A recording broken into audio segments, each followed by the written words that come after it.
Hey y'all, Ann with Doubting Believer. I know it's been a while since I posted on here. It's been a little nutty in life right now, and I hope to get better and be here more often. But I did want to come on and share with you this theological discussion I am having about grace over on TikTok. I don't know if all the people who are participating realize we're having a theological discussion about grace, but that's what's happening. So this all came about because of a post I made about the death of Pat Robertson. Now, for those of you who have never seen me before, my name's Ann. I'm a Presbyterian pastor, been a pastor for about 20 years now. My theology is inclusive and expansive and progressive. I am just the kind of person that Pat Robertson condemns. And I didn't care much for him either. But here is the TikTok I made. If Pat Robertson made it to heaven, and I believe he did, because our God is a God of grace and mercy, think how surprised he is going to be by all the people he encounters there. Now, the point of that TikTok was that even though I didn't like Pat, and even though I did think he did a lot of hurt and harm in his life, that I do believe in a God of grace, and I believe that Pat got to heaven, and boy, is he going to be surprised, because all the people that he condemned and said were hellbound, I think he's going to see them there too. I don't know how that all gets worked out in heaven.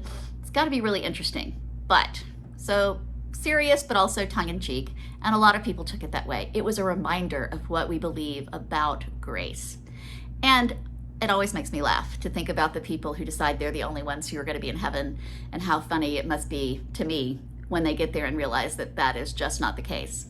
And I also always kind of wonder, is it still heaven for them if all the people they didn't like here on earth made it to heaven? And then I just figure God has to work all that out. But so most people took it as my tongue-in-cheek statement about the grace of God. Other people did not. Quite a few people are really mad that I would even say that, because they are sure that Pat Robertson is burning in the fires of hell right now. So I commented, if you don't know TikTok, you can respond to a specific comment with another video. So I responded to one comment and I got many like this. So here's how I responded to that. So this is in response to a TikTok I made saying that Pat Robertson was going to be surprised by all the people he saw in heaven. And I got several comments like this. And yeah, that's the bitch about grace, isn't it? It gets extended even to the people we hate.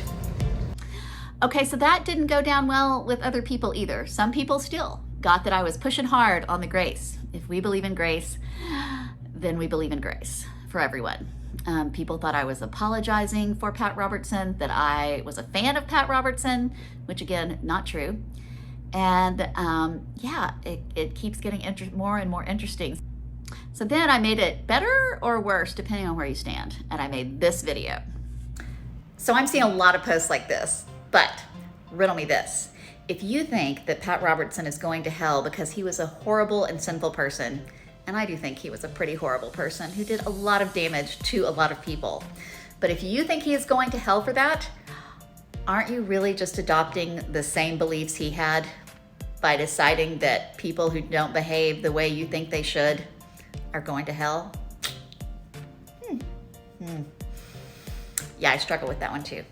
So yeah, that didn't really clear things up either for a lot of folks. And they said that's a false equivalency because he did really bad things. And I'm like, my point exactly. Pat Robertson, if he had known about me and he knew about people like me, thought we were really horrible people who sinned against God by getting up in the pulpit and preaching. That is what this man thought was a sin. He thought LGBTQ people were being sinful and against God, and he condemned all of us because we were bad people and going to hell because of it. Isn't that what we're doing if we say because he was a bad person? And again, I believe he was a bad person. He did horrible things. He hurt a lot of people. But if we decide that, we are practicing the very same kind of theology he is. But I think it all boils down to, do we believe in grace or not?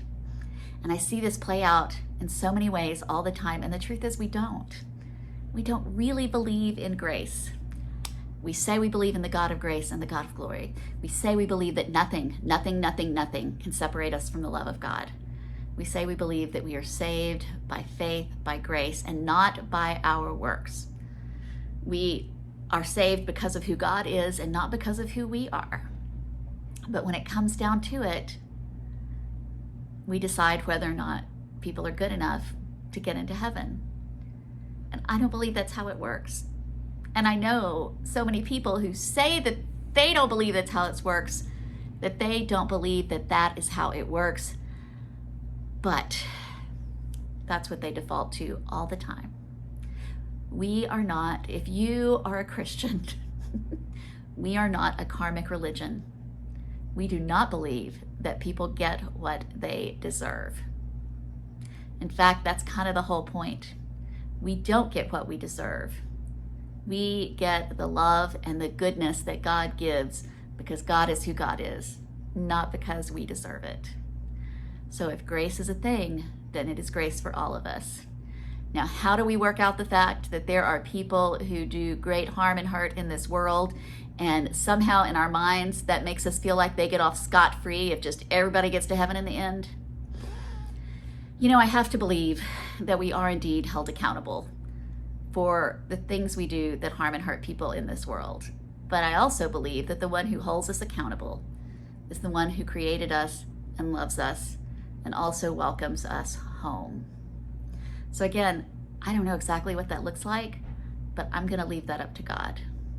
Because if I believe that I am a beloved child of God, and I believe that you are a beloved child of God, and I believe that all God's creatures are beloved children of God, then God loved Pat Robertson every bit as much as he loves me. And on the flip side of that, that means God loves me as much as God loved Mother Teresa. So see, it goes either way. It goes both ways. And I'll just add this in here for you all. I don't really believe that being Christian is all about what happens when we die. That we don't become Christian, that we don't profess our faith and live out our faith in Jesus so that we can get into heaven. I think the Christian life is about living our lives as beloved children of God in the here and now and letting God sort out the hereafter. So go out there, y'all, knowing that you are beloved children of God and that there is indeed nothing that can separate you from that love. And knowing that, go out and live in grateful response to that belief and that knowledge. That's the thing, y'all. When we really do believe in grace, when we really do believe in the powerful love of God made manifest to us through Jesus Christ, then we're on our way to living the lives on this earth that God created us to live.